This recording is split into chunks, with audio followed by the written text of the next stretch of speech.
साथियों नमस्कार, आप देख रहे हैं KBN 365 न्यूज नेटवर्क। और अभी जो हम पहुंचे हुए हैं भूख हड़ताल आंगनवाड़ी वर्कर्स एवं हेल्पर यूनियन द्वारा जो की जा रही है।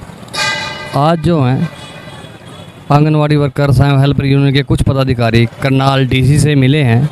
बातचीत हुई है, उस बातचीत को लेके जो है जानेंगे, पूछेंगे।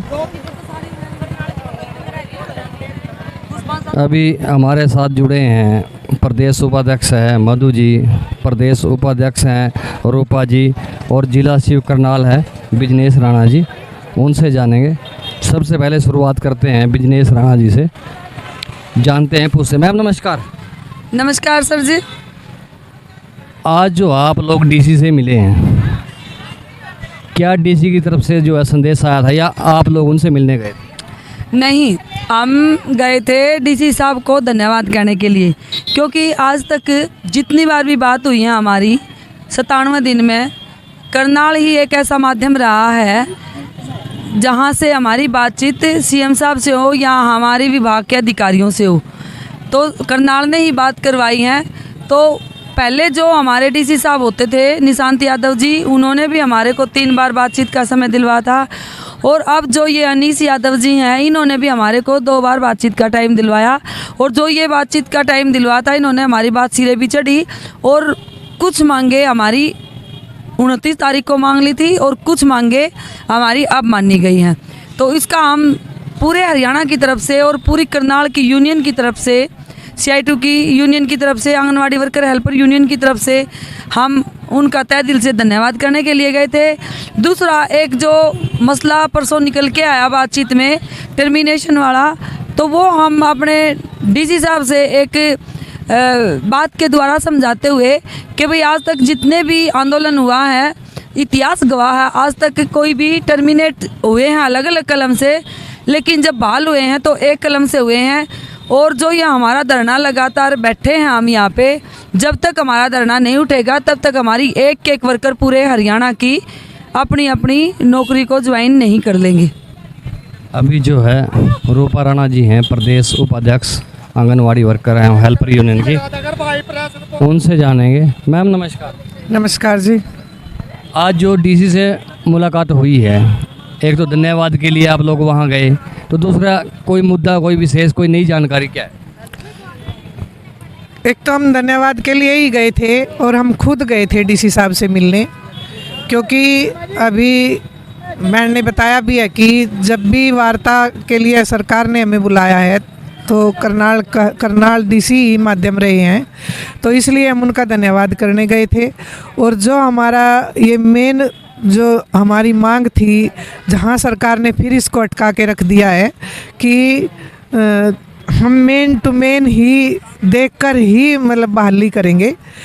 जो ये सरकार की तानाशाही जो रवैया सर शुरू से ही अपनाती आ रही है और आखिर में भी ये एक तानाशाही और बदले की भावना को लेकर ही मैं कहूँगी कि बदले की भावना को लेकर एक तरीके से जो दूसरी यूनियनें हैं उनको वो पक्ष में लेके, अपने पक्ष में लेके, और हमें तानाशाही जो रवैया सरकार दिखाया है, चाहे वो विभाग के अधिकारी हों, चाहे वो हरियाणा सरकार हो, उसकी हम कड़े शब्दों में निंदा करते हैं। और ये जो बहाली है, तब तक हम यहाँ से नहीं उठेंगे, तब जब तक एक कलम से सारी बहनों को पूरे हरियाणा की जो टर्मिनेशन है बहाल नहीं होगी, तब तक ये आंदोलन ऐसे ही चलता रहेगा।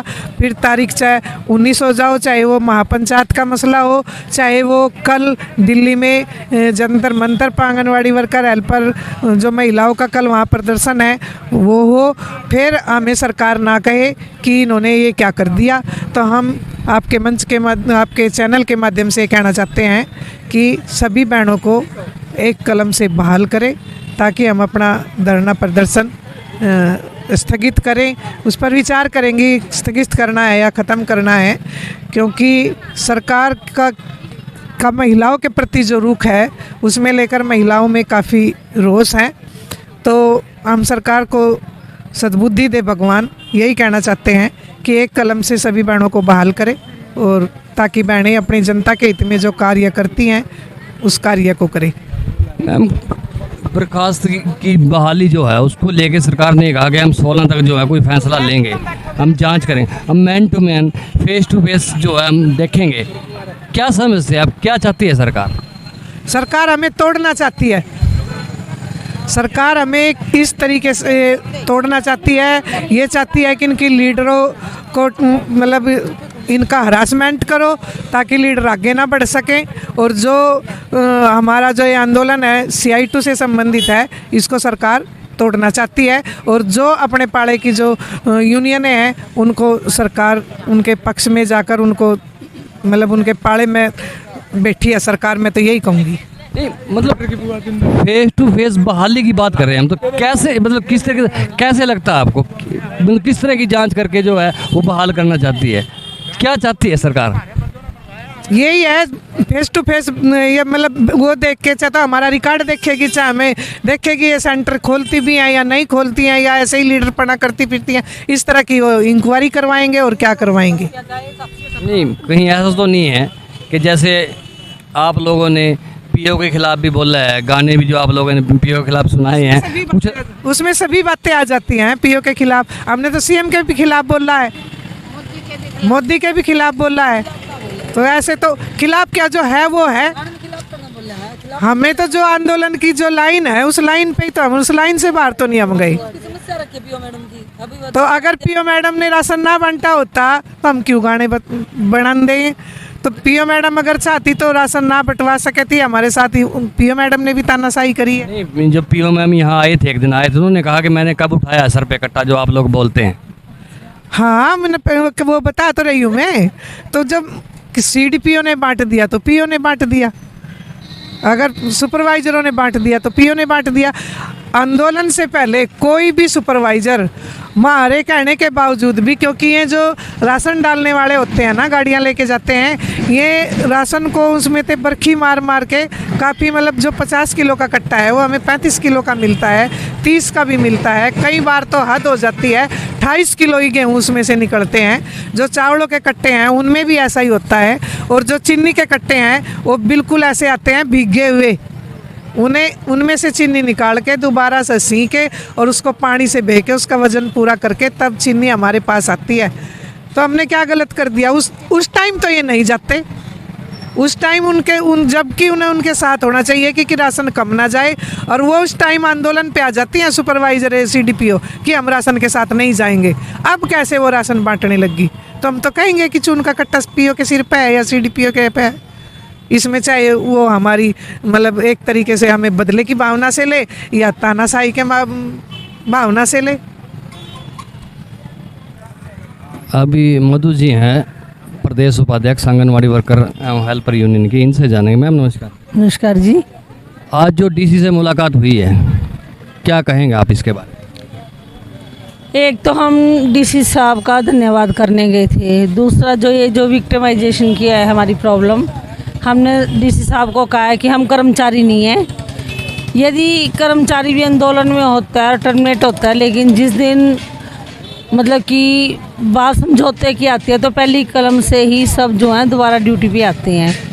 एक तरफ तो हम सोशल वर्कर हैं, दूसरी तरफ हमें टर्मिनेट किया है, और तीसरा ये कहते हैं कि हम फेस रीडिंग करके जो है बहाली करेंगे। तो इसका मतलब क्या है?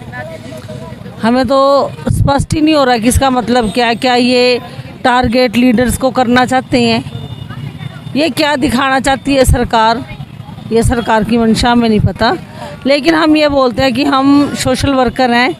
वैसे तो टर्मिनेशन हमारी बनती नहीं थी, फिर भी आपने अपना जी ठंडा किया। 200 टर्मिनेशन करनाल किया, 545 पूरे हरियाणा की है। तो इसको एक कलम से बहाली की जाए। DC साहब कहते हैं ज्वाइन कर लो, हमने ज्वाइन करने को कब मना किया है? बहाली करो, ज्वाइन करेंगे। हम तो कहते हैं त्योहार से पहले ज्वाइन करें। हमें शौक थोड़ा नहीं इस टेंट में दिन रात बैठने का, मच्छरों में। यहाँ पे एक दिन बैठ कर देखो ना PO CDPO या सुपरवाइज़र, क्या हालात हैं हमारे यहाँ पे। आप मतलब कि ये जो विक्टिमाइजेशन का है इसको ख़त्म कीजिए, एक कलम से सबको जो है बहाली कीजिए, और ज्वाइनिंग देंगे, पूरा ज़िला ज्वाइनिंग देगा। हम क्या देंगे? मैम अभी जो है रूपा राणा जी से हमारी बात हुई, उन्होंने कहा कि जो सेंटर हैं, आंगनवाड़ी जो केंद्र हैं, उन पे जो सामान कम पहुंचता है, तो आप लोग जो आप वर्कर हैं उनको जो है उसी समय क्यों नहीं जो तुलवाया जाता सामान का, क्यों नहीं जांचा जाता, क्यों नहीं परखा जाता, क्या कारण है? सर सब जगह तो ये फैसिलिटी नहीं है, क्योंकि गांव की गलियों गलियों में सेंटर हैं। और दूसरा, गेहूं चावल तो हम तलवा लेते हैं, जैसे मेरे सेंटर के पास चक्की है तो मैं अपने बेटे को बुला लेती हूँ। अब 50 किलो का कट्टा तो मैं भी नहीं उठा सकती। हमने बार बार बार बार मांग कर रहे हैं कि हर गांव में एक कंडा हो। हमें नहीं कहते हर सेंटर में हो, बड़े गांव है वहाँ 2 रख दो और एक चिन्हित स्थान कर दो, भाई इसमें कंडा है, इसमें सप्लाई आएगी, हम तोल के लेंगे। और गेहूं चावल हम तलवा लेते हैं। हमने तो अभी पीछे से इनका पोल भी निकाली है। हमने गेहूं वाले को बोला भाई तोल, 3-3 क्विंटल गेहूं थी तो 18 कट्टे बना थे तीनों सेंटरों के। उसने 15 कट्टे उतारने के बाद, तोलने के बाद ही बोला मैडम जी 2-3 तो तुम ले लोगे। मैंने बोला जान के हाँ भाई ले आ। मैंने तो वहाँ के गांव में 50 बंदे इकट्ठे कर लिए कि यदि हम ना तलवाते, एक तो था 28 किलो का, एक था 32 किलो का और एक था 34.5 किलो का। मैंने बोला भाई ये देख लो भाई हम क्या खा रही हैं। और हम तो सीएम साहब का धन्यवाद करना चाहते हैं कि उन्होंने हमारे को प्लेटफार्म दिया, 100 दिन लगा दिए हमारे, और हमारे बेनिफिशरी को ये पता चल गया हमारी मैडम खावा क्या है। पूरे कोरोना काल में तेल रिफाइंड की सप्लाई नहीं थी और अब आ गई, अब कैसे आई। और फिर हम ये भी कहना चाहते हैं कि यदि आपने राशन दिया है तो 3 महीने का पूरा दो, एक एक कटोरी राशन बांट के आप क्या दिखाना चाहते हो सरकार को? पूरे 3 महीने की जब आप हमारे से 100-100 ग्राम का हिसाब ले रहे हो तो हम भी तो इस सप्लाई का हिसाब लेंगे ना, क्योंकि हमने चढ़ानी पड़ेगी। तो हम कहाँ दिखाएंगे इस सप्लाई को? एक पेड़ के नीचे खड़ी होगी सुपरवाइज़र, 5-4 बेनिफिशरी को बांट दिया जो हमारे है भी नहीं, लिए दाता दिए दाता वो हिसाब कर दिया और फ़ोटो खींच के भेज दी राशन बांटे। ऐसे तो नहीं काम चलेगा। आप लोगों को जब कम सामान मिलता है तब जो है सुपरवाइज़र साथ नहीं होते, सप्लाई लेके कभी नहीं आती। हम कह के थक ली। टेम्पो वाले आएंगे, गेहूं चावल तो हम तलवा लेते हैं, चीनी, चना दाल, मुरमुरा, भुना चना, सोयाबीन, मूंगफली ये तो तोलने नहीं देते। ये तो ऑफिस से आती है डायरेक्ट, एक कम नहीं है। जबकि चीनी का कट्टा जो हमने 10 बार हमने अपनी सीडीपीओ को फ़ोन किया, मैडम बंद पड़ा के तोल लो कितना है।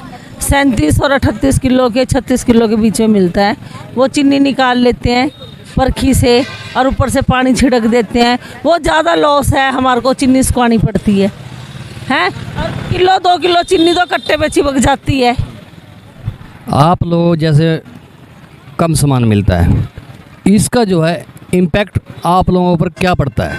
बहुत बुरा पड़ता है भाई साहब। मान लो 10 किलो का चने की दाल का कट्टा है और वो हमें मिली 6 किलो, और हमने राशन बनाना तो उसमें मात्रा भी डालनी है, तो वो मतलब कहीं ना कहीं रिकॉर्ड में कम होती है। तो मैडम क्या बोलती आते ही कि कहाँ गई है दाल, कि मैडम जी मैं तो ले नहीं गई, कसमिया बात है, ये थी कम। हाँ कैसे थी कम? तो ये मतलब कि एक क्या कहें इस हिटलर शाही को कि पीछे से कम आना, वर्कर को डांट दिखाना, ये एक रूल बन गया इस आईसीडीएस का। जबकि आईसीडीएस में वर्कर का तो नाम बदनाम कर दिया है कि खाती है। नहीं तो भाई साहब कोई ऐसी वर्कर नहीं। अब 2 साल हो गए कोरोना है, क्या वर्कर रोटी नहीं खा रही? ये एक वैसे लेवल ऊपर ले सिरे से जो है करप्शन है। अपनी भ्रष्टाचार को मिटाने के लिए निचले तबके को वर्कर हेल्पर जो कि परमानेंट नहीं है, स्कीम वर्कर हैं, उनको दबाया जाता है कि खागी। यदि वर्कर खागी तो पतीला काहे का बन रहा है? ये भी बताओ ना, वो लोग लेके क्या जाते हैं? ये सिर्फ इन्होंने एक अपने अवगुण छुपाने के लिए वर्करों पे थोपना, ये है और कुछ नहीं। तो जो गांव के जो लाभार्थी हैं जिनको वो सामान मिलना था, वो अनाज मिलना था, उनका क्या? जब आप लोगों को ये कम मिलेगा उनके पास कैसे पहुंचेगा?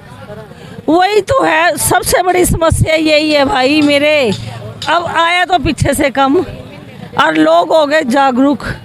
मान लो 25 दिन की रेसिपी है, मान लो हमने बांटनी, 100 ग्राम होती है गेहूँ या चावल, तो 25 दिन में हफ्ते में 4 दिन होता है गेहूं का राशन, 2 दिन होते हैं चावल, तो 16 दिन 1 किलो 600 ग्राम, 800 ग्राम चावल।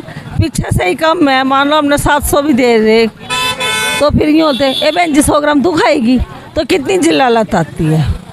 एक जिल्लत भरी ज़िंदगी जो है ना इस कम राशन ने कर दी है। यदि पूरी मात्रा हो, पूरा तोल हो, तो हम भी ठोक बजा के ला जा भाई पूरा ले कि नहीं। हमारे को ये बोलते हैं तोल के ना दो, एक पैमाना बना लो, एक डोंगा मान लो, उसमें आ तो रहा है 700 ग्राम, देना 800, एक डोंगा बांट दो, ऐसे पूरा करो।